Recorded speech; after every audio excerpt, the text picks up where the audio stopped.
సంపద, నువ్వు మామూలు దానివి కాదే. ఒక్క దెబ్బకి అందరి మొహాల్లో నెత్తుటి చుక్క లేకుండా చేసావుగా.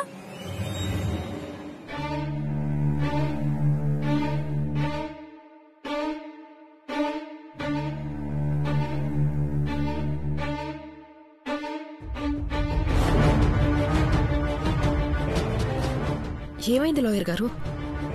కోర్టు నోటీసులు ఇచ్చాను మేడం. షాక్ అయ్యారా?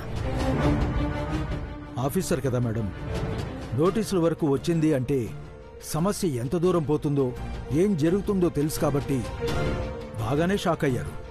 అడుగు పడింది కదా, ఇక అంతా నాశనమే. కోర్టులో మీకు అన్యాయం జరిగింది అని ఫైల్ అయింది కాబట్టి ఆ శౌర్య గారికి ముందు ముందు చాలా ఇబ్బందులుంటాయి. శౌర్యకి ఇచ్చాం కదా అని ఊరుకోవద్దు. కాపీ 2 అని పంపించాల్సిన వాళ్ళందరికీ పంపించండి. అలాగే మేడం, ఉంటాను. ఇదంతా నిజమేనా? ఆ శౌర్య గాడికి అప్పుడే నోటీసులు అందుంటాయంటావా? అబద్ధమేముంది? లాయర్ వచ్చి చెప్పాడుగా. పిలిచింది నువ్వు, పంపించింది నువ్వే కదా. ఎవ్వరం అయ్యేదేనా అనుకున్నాను. సిద్ధు జోలికి వస్తే ఎవ్వరిని క్షమించను. అలాంటిది సిద్ధుని జైల్లో పెడతాడా? ఆ శౌర్యకి ఇంకా ముందు ముందు చుక్కలు చూపిస్తాను. ఇప్పుడు మొదటిసారి నువ్వంటే రావంత ప్రేమ కలుగుతాండది మే. నిన్నెప్పుడు చూసినా నా కొడుకుతో లేసిపోయొచ్చిందానివని, ఓనికి శనిలా దాపురించుండావని, అనవసరంగా నిన్ను తెచ్చి నెత్తున పెట్టుకుని ఉండాడని ఒకటేందులే. ఏ రకంగా చూసినా నీ మీద నాకు మంచి ఉద్దేశమే లేదు. అట్టాటిది నా సిద్ధుగాడి కోసం ఆ శౌర్యగాడికి నోటీసులు పంపించినావు చూడు. ఆడ ఈ మణెమ్మ మనసు గెలిసేసుండవు. సిద్ధు మీద ప్రేమతోనే మీరు ఎన్నిసార్లు ఎలా మాట్లాడినా నేనేం మాట్లాడలేదు. అర్థమవుతుండదులే. ఇప్పుడు నా కొడుక్కు తగ్గ జోడి నువ్వే అనిపిస్తా ఉండావు. వాడు జైల్లో పడుండాడు, ఇంక వాడితో పనే ఉందిలే అనుకోకుండా నిలబడినావు చూడు. అదే నాకు నీలో బాగా నచ్చేసుండాది. ఇప్పటిదాకా నువ్వంటే నాకు నచ్చలేదు, నీ పనులు నచ్చలేదు. కాని ఇక నుంచి అట్టగాదు. ఆ శౌర్య, కళ్యాణి అందరూ అల్లాడిపోయేటట్టు నీతో నేను జయిస్తాను. మాట నాది, ఆట నీది అన్నట్టన్నమాట. మీరు నన్ను నమ్మి నాతో కలిస్తే అంతకన్నా కావాల్సిందేముందత్తా? అలాగే చేద్దాం, వాళ్ళని నాశనం చేద్దాం.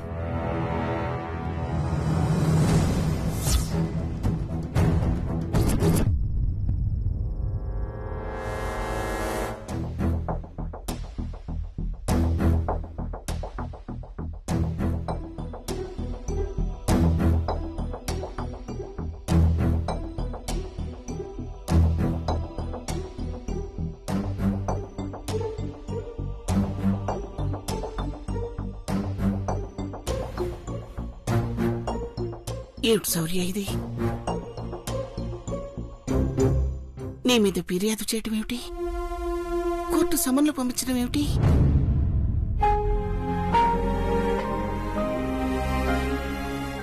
ఆ సంపద సిద్ధుల పేడ విరగడైందనుకుంటుంటే వాళ్ళు చివరికి ఇలా తయారయ్యారా? ఈ ఇంట్లో ఇంకా ఆనందం తప్ప మరేదీ లేదు అనుకుంటే బిడ్డ ఫంక్షన్లో ఇలాంటి వార్త మోసుకొచ్చారేంటి?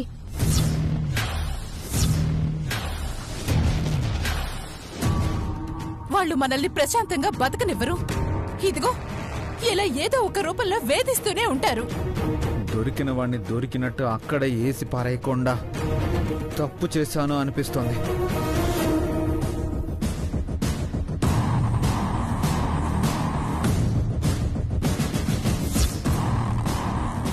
ఇలా ఉన్నట్టుండి ఇప్పుడు నోటీసులు పంపించడం ఏంటి? బిడ్డని కనిపడేసి వాడి ఆల్నా పాలన చూడకుండా తన దారి తను చూసుకుంది.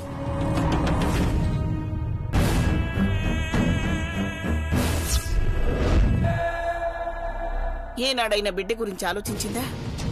తల్లిగా గుక్కెడు పాలిచ్చిందా? కనీసం ఎప్పుడైనా తన ఒళ్ళో ఆడించిందా? లేదు. అలాంటి దానికి ఈరోజు బిడ్డ మీద ప్రేమ పొంగుకొని వచ్చిందా?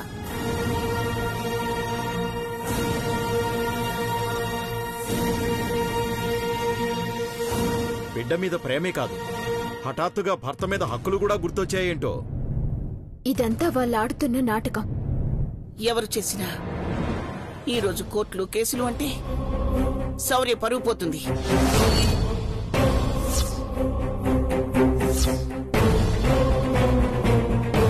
ఇంత కష్టపడి సంపాదించుకున్న గౌరవం మట్టిలో కలిసిపోతుంది.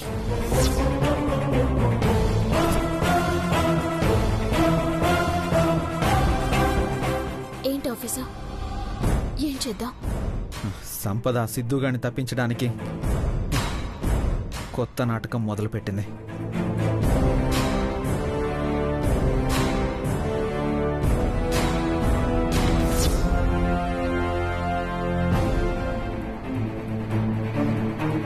వాడనేవాడు బయటికి రాకుండా అన్ని దారులు మూసేశాను. కేవలం వాడి కోసమే ఈరోజు కన్నయ్య తన బిడ్డ అని, నేను తన భర్త అని గుర్తుకొచ్చినట్టుంది.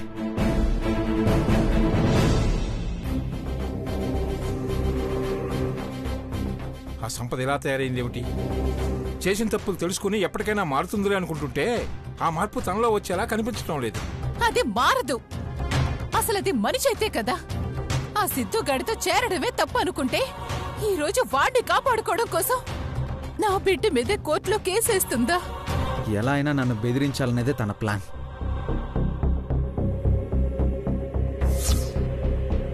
ఒక ఆడది సవ్యంగా ఉంటే కుటుంబం బాగుంటుంది. అదే ఆడది దారి తప్పితే ఇలా కొన్ని కుటుంబాలు బాధపడాల్సి వస్తుంది. మేము కేరళ వెళ్ళినప్పుడు నా ప్రాణాలు తీయాలని చూశారు. అది కుదరలేదు. చివరికి వాడు దొరికిన ఆ సంపద తప్పించుకుంది. అసలు నీ వల్లేనే ఇదంతా. దాని కోపం అంతా నీ మీదే. ఆ కోపాన్ని నా బిడ్డ మీద చూపిస్తుంది.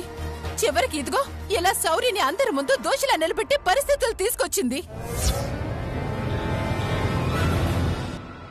దాని బుద్ధి సరిగ్గా లేకపోతే దానికి కళ్యాణికి సంబంధం ఏంటి? ఏ సంబంధం లేకపోతే ఇదంతా ఎందుకు జరుగుతుంది? ప్రత్యేకంగా శౌర్య మీద పగబట్టాల్సిన అవసరం ఏముంది?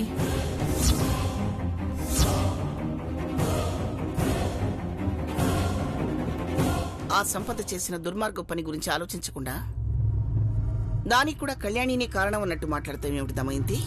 నా మాటలు కఠినంగా ఉన్నా నేను మాట్లాడేవన్నీ నిజాలే అవుతాయి. ఇన్ని రోజులుగా ఇన్ని విధాలుగా ఆ సంపద సిద్ధులు మన కుటుంబాన్ని బాధ పెట్టాలి అని చూస్తున్నారంటే దానికి కారణం ముమ్మాటికి కళ్యాణియే.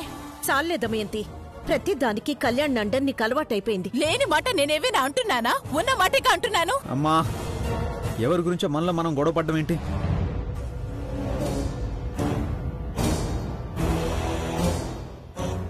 వాళ్ళకి కావాల్సింది కూడా ఇదే. ఇలా మన ఇంట్లో ఎవరికి మనశ్శాంతి లేకుండా చెయ్యాలనే వాళ్ళు ప్రయత్నాలు చేస్తున్నారు.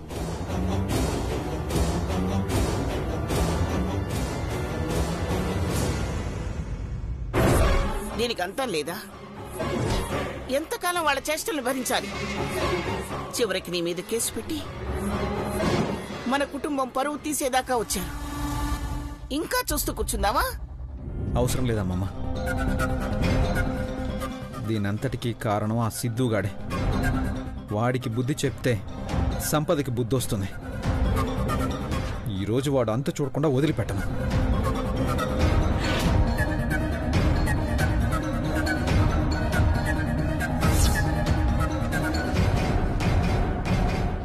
శౌర్య,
వాసు, వాడున్న సెల్ ఓపెన్ చేయి.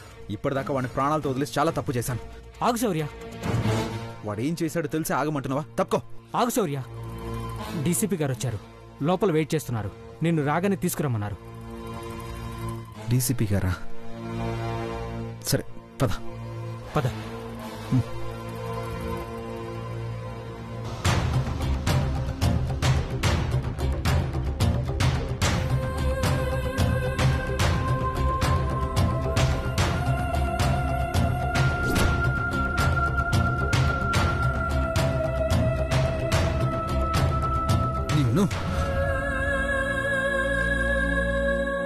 మిస్టర్ శౌర్య, మిస్టర్ శౌర్య,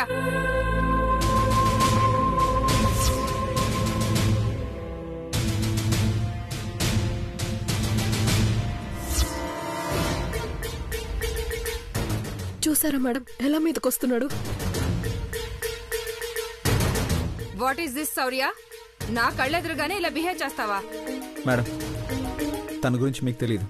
తెలుసుకునే వచ్చాను. నన్ను ఇంత మోసం చేసి ఇంకా నా మీద కోప్పడుతున్నావా? వాట్? నేను నిన్ను మోసం చేయడం ఏంటి?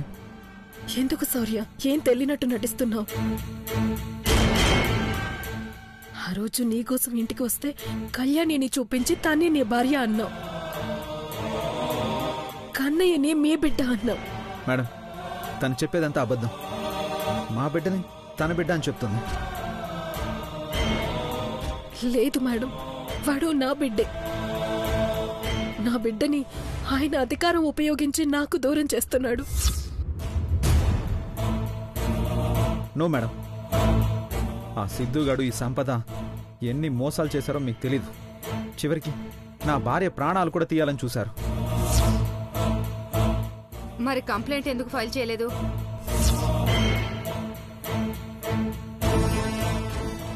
ఎలాంటి కంప్లైంట్ ఫైల్ చేయకుండా నువ్వు ఇప్పుడు అమ్మాయి నేరాలు చేసిందంటే నమ్మాలా?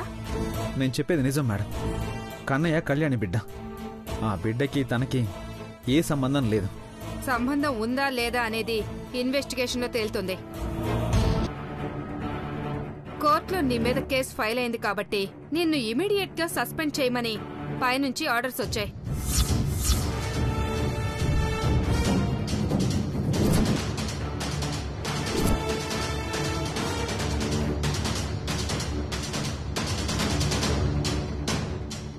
Madam, no madam. ఈ డ్రెస్ నా ప్రాణం మేడం. నా సర్వీస్ రికార్డ్స్ చూడండి మేడం. ఎన్ని రికార్డ్స్ ఉన్నా ఒక్క బ్లాక్ మార్క్ చాలు. మేడం ప్లీజ్ మేడం, నేను చెప్పేది. No more arguments. మీ గొడవని కోర్టులో తెలుసుకోండి. ఈ కేసు సాల్వ్ అయ్యే వరకు you are suspended. Remove your service revolver, cap and everything.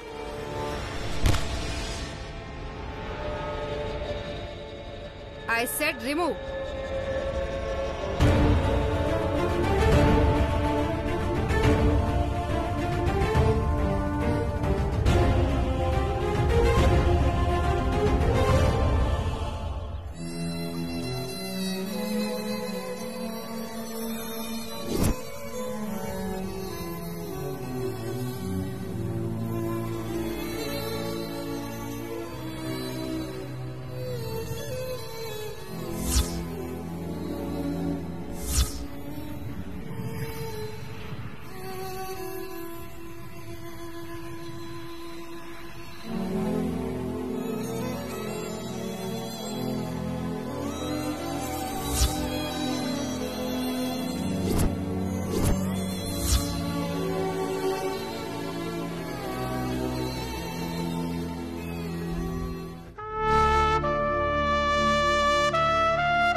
You may go now.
Hello officer, sorry.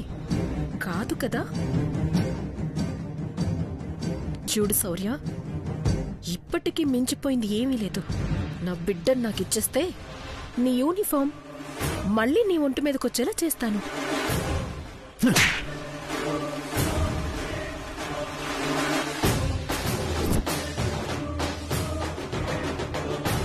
ప్రాణం పోయినా అది జరగదు. కన్నయ్య ఎప్పటికీ నీ బిడ్డ కాదు, వాడు మా బిడ్డ.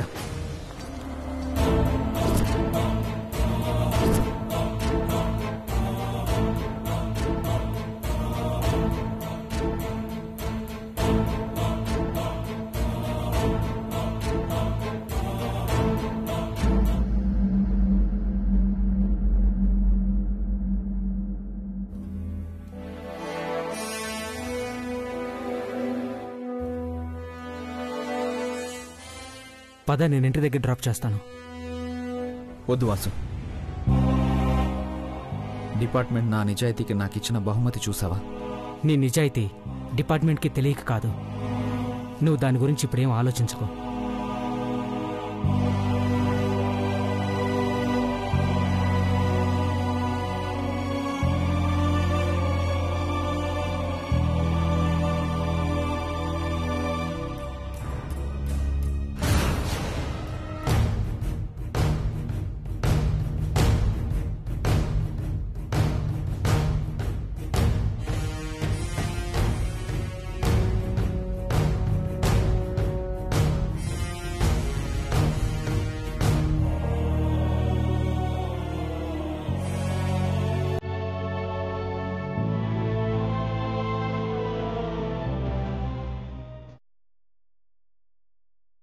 కన్నయ్య నా బిడ్డ స్వామి.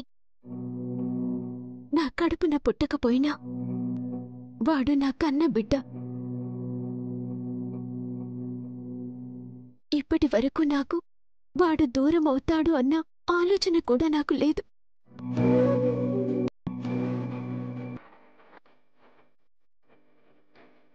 అలాంటిది మొదటిసారిగా భయమేస్తోంది. నా కన్నయ్య నాకు ఎక్కడ దూరమైపోతాడోనని.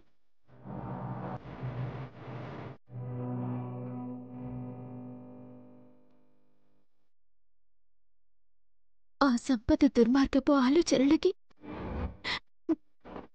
నా కన్నయ్య నేను విడిపోకుండా చూడు స్వామి. వాడు లేకుండా నేను బతకలేను.